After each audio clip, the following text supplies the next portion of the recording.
Hi guys, मैं बहुत ज़्यादा कुछ बोलने नहीं वाला हूँ।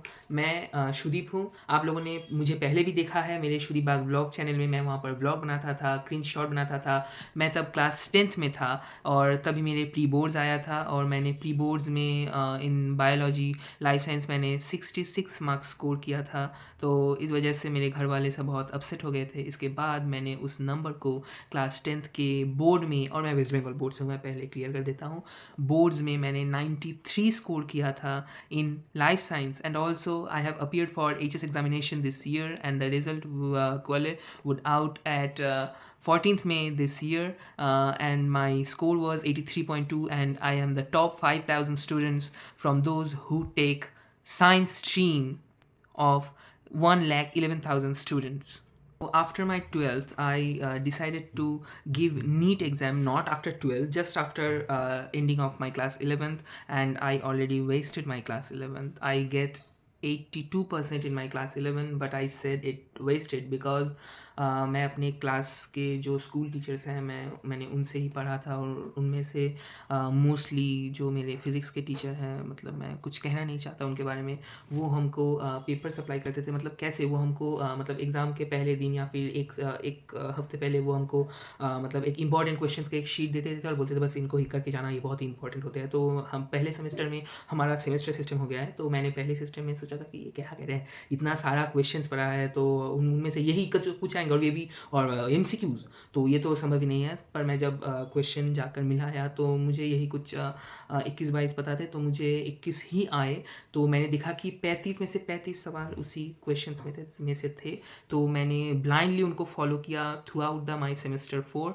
सो आई मतलब मैं कुछ सीख नहीं पाया इससे, तो इसलिए मैं कह रहा था कि मुझे ये 11th वेस्टेड था। तो मैंने बहुत ही जोश जोश में मैंने क्लास 12th में मैंने अलक्ष्य बैच से मैंने पढ़ाई किया है, पर वो भी जर्नी बहुत ही सूटेबल नहीं रहा है क्योंकि मिडिल में मतलब 5 माह के अंदर ही हमारा बोर्ड का पहला सेमेस्टर था, तो वो भी मुझे क्लियर करना था बहुत ही अच्छे मार्क्स से, पर वो नहीं हो पाया क्योंकि मतलब मेरे केमिस्ट्री में इतना ज़्यादा मार्क्स नहीं बन रहे थे। तो सेकेंड सेमेस्टर में मुझे और ज़्यादा प्रेशर आ गया कि मुझे उसमें भी मुझे नंबर लाने हैं।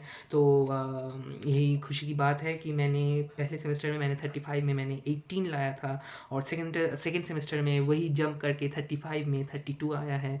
सो मैंने ये रियलाइज़ किया कि मेरे लिए कुछ भी नामुमकिन नहीं है, सब कुछ मुमकिन है अगर मैं चाहूँ।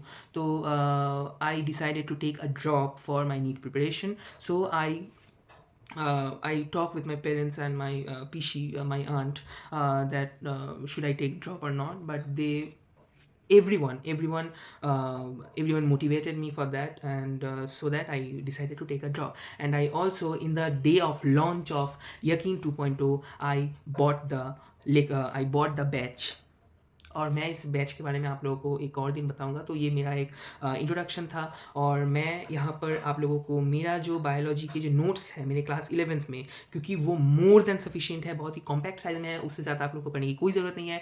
मैं आप लोगों को यहाँ पर बंगाली में, मैं क्योंकि कोलकाता से हूँ तो मैं आपको यहाँ पर बंगाली में फॉर बोर्ड स्टूडेंट्स मैं आपको यहाँ पर गाइड भी करूँगा, और उससे ज़्यादा मैं जो पढ़ूँगा या फिर मैंने जो पढ़ा है 11th नोट्स, 12th नोट्स, मेरे 9th 10th के नोट्स को मैं कॉम्पैक्ट करके एनसीईआरटी को निचोड़ के जो यकीन 2.0 या फिर यकीन के जो बैच है उनके लेक्चर्स को कॉम्पैक्ट करके निचोड़ के मैं यहाँ पर आपको कॉन्साइज समरी में दूंगा। मैं हर एक लार्ज से large biology, not physics, not chemistry, but I tried if I do so. मैंने इस चैनल का नाम study biology with care and love ये नाम रखा है इसी के लिए कि आप लोग बायोलॉजी को पढ़िए, समझिए, आप लोगों को ये बिल्कुल भी बर्डन ना हो कि ये बहुत ज़्यादा मेमोराइज़ कर रहा है, क्योंकि आप लोगों को मेमोराइज़ वही करना पड़ता है जो आप कॉन्सेप्चुअली समझ नहीं पाते हैं।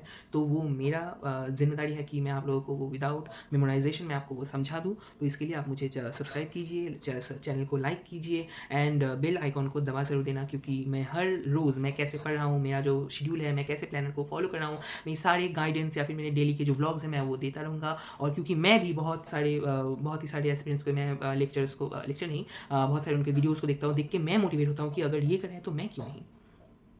ये भी इतने सारे वीडियोस बना रहे हैं, ये भी दिन में इतना ज़्यादा टाइम पढ़ रहे हैं, तो देखो उन लोगों को मोटिवेशन आता है कि मैं मुझे वीडियो बनाया है तो मुझे और ज़्यादा पढ़ना पड़ेगा, मुझे वो भी लाना है, तो वो भी एक लेता है। और हम लोग उनको देख के मुझे लगता है कि अगर वो इतने घंटे पढ़ रहे हैं तो हम क्यों नहीं पढ़ सकते। तो इसलिए आप मेरे वीडियोज़ को देखिए ऐसे ही यूटिलाइज़ के लिए। पर हाँ, मुझे आपसे ये विनती अनुरोध रहेगा कि आप जब भी मेरे वीडियोज़ को देख रहे हैं शॉर्ट्स में, तो कृपया उसके बाद स्क्रॉल डाउन मत कीजिए। अगर वो करना है तो आप मेरे वीडियोज़ को आते ही आप स्किप कर देना, आपको देखने की कोई ज़रूरत नहीं है। अगर आप मेरे वीडियोज़ को देख के थोड़ा-सा मोटिवेट नहीं होते हैं, तो प्लीज़ आप उनको तो मुझे अनसब्सक्राइब भी आप कर सकते हैं। मुझे इसमें कोई मुझे अंदर से कोई गलतफ़हमी नहीं आ रही है। तो ठीक है, तो अब जो जो लोगों को मतलब इस साल तो रीनीट हो गया, पेपर लीक हो गया, पर अगले साल से शायद सीबीटी मोड में होगा, तो शायद ये सब प्रॉब्लम नहीं होगा। तो देखते हैं और चलिए इस एग्ज़ाम को एक साथ फोड़ते हैं।